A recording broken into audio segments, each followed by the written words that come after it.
This podcast, brought to you by Anchor, is currently non-profit making and is based on the second edition coursebook on international history from 1870 to 1945 for Cambridge International AS Level History.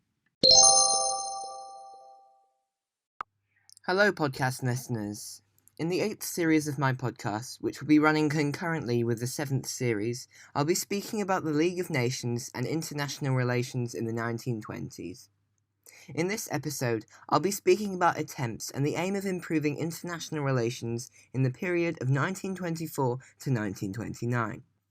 Thanks for fellow students Jacob and Yohann for some of the content in this episode. Firstly, we will discuss the role of the USA. During the 1920s, the USA had been able to gain new markets as the necessities of war had encouraged it to increase manufacturing production and efficiency. Additionally, it could also benefit from the repayment of war debts from its former European allies. Despite their isolationist policy, the USA was involved to an extent in the restoration of Europe, specifically Germany. The USA's financial resources helped solve the problem of German reparations. They lent loans to Germany, also known as the Dawes Plan, which led to an improvement in relations between Germany and the USA, but also between France as Germany had begun to pay reparations. The Dawes Plan was organized in order to address the problem of German reparations, so a conference was held in London in 1924, organized by the German Chancellor Gustav Stresemann with Charles G. Dawes. During the conference, it was clear that French policy had changed, as they were much more willing to compromise with Germany, which paved the way for future tension-reducing negotiations. In this conference, it was agreed that Germany only was allowed to pay the reparations that it could reasonably afford. The German National Bank, the Reichsbank, was supervised by countries attending the conference: Britain, France, Italy, and Belgium.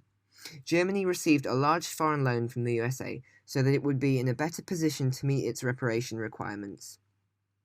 In terms of economic recovery and reconstruction, after the First World War, countries left the gold standard.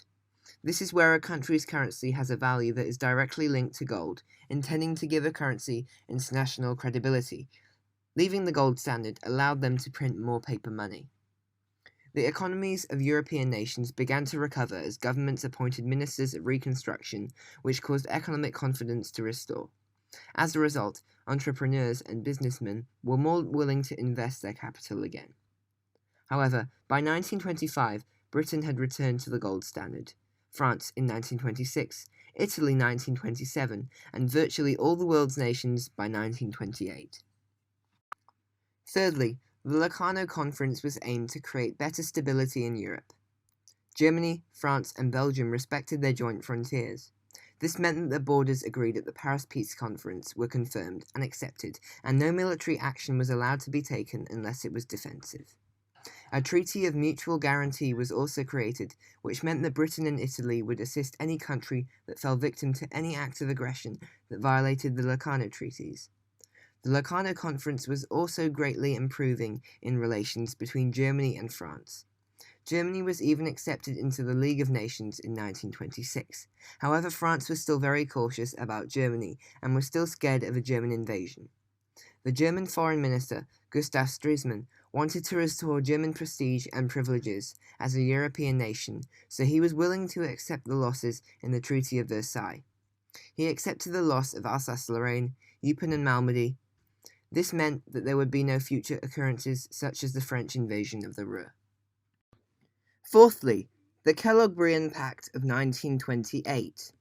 After the disappointment of the USA not being allowed to join the League of Nations, the US Secretary of State, Frank Billings Kellogg, alongside Aristide Pierre-Henri Briand, proposed a means of peacekeeping in Europe through the banning of wars across the world. The continuation and signing of the treaty was to happen in Paris, with 15 nations attending: France, the United States, the United Kingdom, Ireland, Canada, Australia, New Zealand, South Africa, India, Belgium, Poland, Czechoslovakia, Germany, Italy, and Japan. The League arranged the Kellogg-Briand Pact of 1928, which had the main aim of outlawing war. As part of it, the use of weapons and arms were prohibited unless being used as a means of self-defense against attacks, or if it suited the League's covenants and other peace treaties of the League. Also, all disputes were to be handled and settled by the League of Nations. The Calabrian Pact was largely ineffective, but why?